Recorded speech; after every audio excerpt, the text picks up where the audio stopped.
नमस्कार। आपका अखबार के संग में आपका स्वागत है। मैं हूं प्रदीप सिंह। गलती किसी से भी हो सकती है। समझदार बुद्धिमान व्यक्ति वो है जो गलती का एहसास होने के बाद उसमें सुधार कर ले और दोबारा वो गलती न करे। जो दोबारा वही गलती बल्कि बार बार कर रहा हो, समझिए कि इसके मन में विष भरा हुआ है। ये षड्यंत्रकारी है। ये किसी षड्यंत्र के तहत इस तरह के झूठ का प्रचार प्रसार कर रहा है। ऑपरेशन सिंदूर हुआ, भारत की इतनी बड़ी सफलता जिसके बारे में पूरी दुनिया वाह वाह कर रही है, लेकिन हमारे यहाँ कुछ लोग हैं जिनको ये सफलता पची नहीं। उनको अपनी सेना पर, अपनी फौज पर भरोसा नहीं है, अपने देश के प्रधानमंत्री पर भरोसा नहीं है और इस देश की क्षमता पर भरोसा नहीं है। हर समय उस पर सवाल उठाते रहते हैं। कोई समझदार व्यक्ति, बल्कि मैं कह रहा हूं कि कोई मूढ़मती होगा जो ट्रंप की बात सुनकर कहेगा कि भारत की इकॉनमी डेड इकॉनमी, लेकिन ऐसा व्यक्ति हमारे देश में प्रतिपक्ष का नेता है। अब इससे ज्यादा दुर्भाग्यपूर्ण बात क्या हो सकती है। ऑपरेशन सिंदूर हुआ, उसके 2-3 दिन तक तो चुप्पी रही, इन लोगों ने चुप्पी साधे रखी। उसके बाद सवाल उठाना शुरू कर दिया संसद में, संसद से बाहर, मीडिया में, जहां भी मौका मिला कि हमारे कितने जेट गिरे। इनमें से किसी ने एक बार भी नहीं पूछा कि हमने कितने जेट पाकिस्तान के गिराए, क्योंकि उनको पाकिस्तान का समर्थन करना था कि देखिए पाकिस्तान की सेना कितनी ताकतवर है, हमारे इतने जेट गिरा दिए, हमारी सेना कितनी कमजोर है। और उससे भी ज्यादा मतलब कोढ़ में खाद जिसको कहते हैं, वो किया राहुल गांधी ने संसद में अपने भाषण में। ऑपरेशन सिंदूर पर अपने भाषण में उन्होंने कहा कि सेना का हाथ पीछे बांध दिया था सरकार ने। इस सब का जवाब दिया है air chief marshal AP Singh ने 3 दिन पहले प्रेस कॉन्फ्रेंस की, और प्रेस कॉन्फ्रेंस में उन्होंने बताया कि हमने पाकिस्तान के 6 जेट गिराए, 5 जेट और 1 अवाक्स सिस्टम, और उसमें F-16 भी था। लेकिन F-16 की संख्या उन्होंने नहीं कहा, मैं कह रहा हूं और ज्यादा हो सकती है। जो उन्होंने बात कही, उन्होंने कहा F-16 का जो हैंगर था, जहां जो नॉर्मल रिपेयर के लिए ये जेट खड़े थे, उस एयरबेस को भी हमने नष्ट किया, उस फैसिलिटी को भी नष्ट किया। तो कितने F-16 खत्म हुए, नष्ट हो गए, इसकी गिनती नहीं है। और आपको याद हो कि ऑपरेशन सिंदूर के बाद ही 10 तारीख के बाद जो DGMOs की प्रेस कॉन्फ्रेंस हुई थी, उसमें बड़ा साफ एयर मार्शल अजीत भारती ने कहा था कि दुश्मन का कितना नुकसान किया हमने, इसका असेसमेंट करने में समय लगता है। एक बात। दूसरा, हमारी फौज कोई भी ऐसी बात नहीं कहती है जिसका बाद में खंडन किया जा सके, जो गलत निकले। तो जब पूरी तरह से आश्वस्त हो जाते हैं, 100% श्योर हो जाते हैं, तब इस तरह के आंकड़े देते हैं। और ऑपरेशन के बीच में तो ऐसे आंकड़े कभी नहीं देते। जो बात एयर चीफ मार्शल ने कही, कायदे से उन सब लोगों के जो पूछ रहे थे कि भारत के कितने जेट गिरे, उन सब का मुंह बंद होना चाहिए। लेकिन ऐसा न हुआ है, न होगा। अगर वो एयर चीफ मार्शल की बात मान लेंगे तो उनका एजेंडा ही खत्म हो जाएगा, और एजेंडा चलते रहना ही उनके राजनीतिक अस्तित्व से जुड़ा हुआ है। तो एयर चीफ मार्शल की बात प्रेस कॉन्फ्रेंस में आने के बाद आप देखिए किस तरह का सन्नाटा है। किसी ने खुशी जाहिर करना तो दूर, प्रशंसा भी नहीं की सेना की। और एयर चीफ मार्शल ने कहा कि हमको फुल ऑपरेशनल फ्रीडम थी, और ये ऑपरेशन इतने कम समय में इतने प्रभावी ढंग से अगर हो सका तो उसका श्रेय पॉलिटिकल लीडरशिप को जाता है, पॉलिटिकल लीडरशिप की विल पावर को जाता है। पॉलिटिकल लीडरशिप ने तय कर दिया था कि आतंकियों और आतंकवाद को पनाह देने वाले और उनके जो मरकज हैं या उनके जो अड्डे हैं, उनको तबाह करना है। ये हमको मैंडेट था। कैसे करना है, कब करना है, किन हथियारों का इस्तेमाल करना है, तो ये सब फौज के जिम्मे था कि आप तय कीजिए। हम सिर्फ ये बता रहे हैं कि हमारा लक्ष्य क्या है, और वो लक्ष्य हासिल किया तो हमने फिर ऑपरेशन रोक दिया। लेकिन 2 बातों पर गौर करना जरूरी है जो एयर चीफ मार्शल ने कही, इससे पहले कभी नहीं कही गई। उन्होंने पहली बार F-16 का जिक्र किया। अभी तक भारत F-16 के जिक्र से बचता रहा है, लेकिन ट्रंप ने जो ये टैरिफ वॉर शुरू किया है और भारत पर झूठे हमले करने शुरू किए हैं, पहले तो झूठ चलाने की कोशिश की, अब भी कर रहे हैं, कि हमने भारत पाकिस्तान के बीच सुलह करवा दी। वैसा कुछ हुआ नहीं था। उनको लग रहा था कि अमेरिका के राष्ट्रपति हैं, दुनिया के सबसे शक्तिशाली देश के राष्ट्रपति हैं, तो उनकी बात भारत मान लेगा, चुपचाप स्वीकार कर लेगा। प्रधानमंत्री नरेंद्र मोदी ने सिरे से खारिज कर दिया। थोड़ी गुंजाइश अगर या उम्मीद रही हो ट्रंप को, तो प्रधानमंत्री के संसद में दिए गए भाषण से और स्पष्ट हो गया कि किसी भी राष्ट्रीय अध्यक्ष ने हमको युद्ध रोकने के लिए नहीं कहा, और ट्रंप से तो बात ही नहीं हुई, तो रोकने की बात करना ही कोई उसका मतलब नहीं है। 3 बातें जो एयर चीफ मार्शल ने कही उन पर गौर करने की बात है कि हमने 6 जेट पाकिस्तान के गिराए और उनका 11 एयर डिफेंस सिस्टम तबाह कर दिया। अभी तक अमेरिका, पाकिस्तान या चीन कोई भी किराना हिल्स की बात नहीं करता, जहां ब्रह्मोस गिरा था, जहां पर यह माना जाता है कि अमेरिका के परमाणु हथियार रखे हुए थे। उनका एंट्री और एग्जिट पॉइंट हमने बंद कर दिया, और कुछ नुकसान अंदर भी हुआ जमीन के नीचे, जिसकी वजह से भूकंप आए। लेकिन इस सब की बात उन्होंने नहीं की। उन्होंने F-16 का जिक्र किया, और ऐसे समय में जब भारत और अमेरिका के बीच में एक तरह से खुला युद्ध शुरू हो गया है। अमेरिकी राष्ट्रपति ने पहले 25% टैरिफ लगाया, फिर 25% की पेनल्टी लगाई, यानी 50%। नतीजा ये हुआ है कि पूरी दुनिया कह रही है कि ये अन्यायपूर्ण है, ये गलत है, भारत के साथ भेदभाव हो रहा है। लेकिन ट्रंप किसी की कहां सुनने वाले हैं, तो अपने साथियों को लगातार खोते जा रहे हैं ट्रंप। कनाडा, जो कुछ समय पहले तक सरकार बदलने तक वहां की, जब तक जस्टिन ट्रूडो वहां के प्रधानमंत्री थे, तब तक भारत और कनाडा के संबंध बहुत खराब हो गए थे। अब जो नए प्रधानमंत्री आए हैं, माइक कार्नी, उन्होंने भारत से संबंध सुधारने की कोशिश की। G7 में जब प्रधानमंत्री गए तो उनसे लंबी बातचीत की। उसके बाद से आप देखिए, लगातार आप देख रहे होंगे कि कनाडा से खालिस्तानी तत्वों की सक्रियता की खबरें एकदम से कम हो गई हैं। उस तरह की घटनाएं लगभग बंद हो गई हैं। तो कनाडा को समझ में आ रहा है कि इस समय भारत का साथ देना उसके लिए ज्यादा फायदेमंद है बजाय अमेरिका के।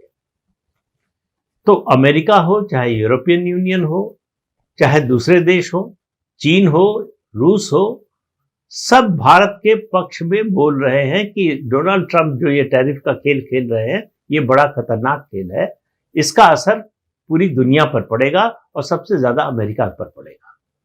अब एक क्षण के लिए मान लीजिए कि भारत रूस से तेल खरीदना बंद कर दे, तो विशेषज्ञों का यह आकलन है कि भारत जिस दिन रूस से तेल खरीदना बंद कर देगा, उस दिन अंतर्राष्ट्रीय बाजार में क्रूड ऑयल का दाम $200 प्रति बैरल हो जाएगा। पूरी दुनिया में हाहाकार मच जाएगा। तो पूरी दुनिया को बचाने के लिए, पूरी दुनिया में इन्फ्लेशन कम रखने के लिए भारत ये कर रहा है। इस उद्देश्य से भले न कर रहा हो, अपनी जरूरत के मुताबिक कर रहा है कि हमको एनर्जी सिक्योरिटी चाहिए, क्योंकि हम 80-85% अपनी एनर्जी की जो जरूरत है उसको इंपोर्ट करते हैं, और उससे हमें सस्ता तेल मिल रहा है। उसको रिफाइन करके हमारी कंपनियां बेच भी रही हैं दुनिया में, और यूरोपियन यूनियन सहित तमाम देश खरीद भी रहे हैं। तो अमेरिका के लिए समस्या यह है कि उसका शेल ऑयल का जो प्रोजेक्ट है, वो धीरे धीरे उसकी कॉस्ट बढ़ती जा रही है। शेल ऑयल मतलब जो पत्थरों के बीच में होता है तेल, उसको निकालना, एक्सट्रैक्ट करना, ये बड़ी महंगी टेक्नोलॉजी है, और अब उसके खरीदार कम होते जाएंगे। तो अमेरिका की एक चिंता तो ये है। लेकिन फिर मैं लौट कर आऊंगा एयर चीफ मार्शल के बयान पर। उन्होंने F-16 का जिक्र ऐसे ही नहीं कर दिया। F-16 का जिक्र हमारी सेना या हमारी सरकार पहले भी कर सकती थी। ये संदेश है डोनाल्ड ट्रंप को। जिस F-16 पर इतना गुमान है, उसको हमने कैसे मार गिराया, हैंगर में ही मार दिया और हवा में भी मार दिया। और अमेरिका की इकोनॉमी का एक बहुत बड़ा हिस्सा है उनका मिलिट्री इंडस्ट्रियल कॉम्प्लेक्स। अमेरिका हमेशा चाहता है, ट्रंप हो या उससे पहले के राष्ट्रपति हो, कि दुनिया में युद्ध चलता रहे। 2 फायदे होते हैं। युद्ध चलेगा तो हमारा हथियार बिकेगा, हमारा जो है मिलिट्री इंडस्ट्रियल कॉम्प्लेक्स जो है, उसकी कंपनियों को फायदा होगा, अमेरिका को फायदा होगा। और दूसरा, युद्ध रुकवाएंगे जब, तो रिकंस्ट्रक्शन के लिए हमारी कंपनियां पहुंचेंगी वहां, फिर कमाएंगी। तो युद्ध में भी कमाई होगी और युद्ध रुकने पर रिकंस्ट्रक्शन जब होगा तब भी हमारी कमाई होगी। ये दोनों बातें भारत ने, प्रधानमंत्री नरेंद्र मोदी और रूस के राष्ट्रपति व्लादिमीर पुतिन ने एक दूसरे से सहयोग करके रोक दिया। रूस यूक्रेन युद्ध समाप्त नहीं हुआ, जो चाहते थे, जो एक हफ्ते में खत्म करने का दावा कर रहे थे ट्रंप। तो अब उनके लिए मुश्किल यह है कि युद्ध खत्म नहीं होता तो रिकंस्ट्रक्शन का जो है वो सिलसिला नहीं शुरू होगा। और जिन लोगों ने चुनाव के दौरान आर्थिक मदद की थी डोनाल्ड ट्रंप की, वो सब दबाव डाल रहे हैं कि भाई हमें कमाई का मौका दीजिए, तो वहां नहीं मिल रहा है। फिर ट्रंप को लगा कि भारत को धमकाएंगे टैरिफ की बात कह के, तो भारत जो है अपने बाजार को हमारे एग्री प्रोडक्ट्स के लिए खोल देगा। भारत ने साफ मना कर दिया। प्रधानमंत्री ने कहा कि हम अपने किसानों, मछुआरों और डेयरी उद्योग के बचाव के लिए या डेयरी उद्योग को खतरे में डालने वाला कोई काम नहीं करेंगे। तो साफ कर दिया कि अमेरिका के एग्री प्रोडक्ट्स की हमें जरूरत नहीं है, उसका भारत में आना संभव नहीं है। और दूसरी बात जो एयर चीफ मार्शल ने कही वो भी ध्यान देने लायक, एम्फेसिस देकर कहा कि ये जो 6 जेट गिराए गए ये हमने S-400 से गिराए, और S-400 जो है ये advanced long range defence system है। उन्होंने कहा एक साथ ये 26 टारगेट को हिट कर सकता है।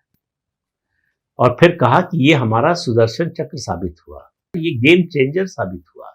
फिर उन्होंने अपना जो स्वदेशी एयर डिफेंस सिस्टम है आकाश, उसकी भी प्रशंसा की कि बहुत प्रभावी साबित हुआ।